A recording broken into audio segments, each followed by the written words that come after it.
In this video, I'm going to show you how the shifter actuator works inside of a Whirlpool-made vertical motor washer. These are the two most common shifter actuators used today. I put this Whirlpool vertical motor washer transmission on my bench to be able to show you how it works.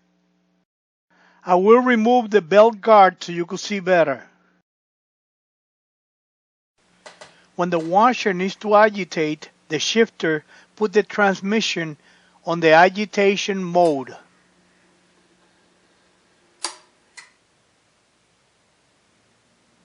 After about 30 seconds, the washer starts agitating.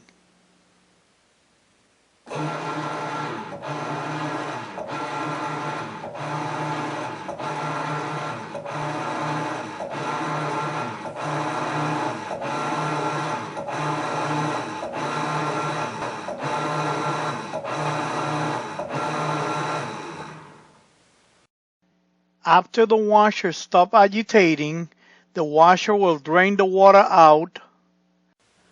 After the washer empties all the water, the shifter will put the transmission on the spin mode.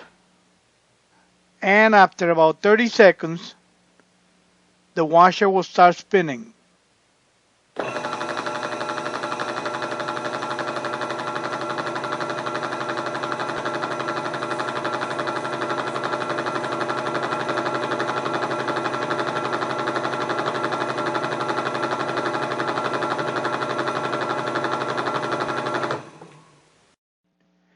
That is what the shifter is supposed to do in a vertical motor washer made by Whirlpool. If you like the video, you could subscribe to my channel and you will be notified every time I make a new video.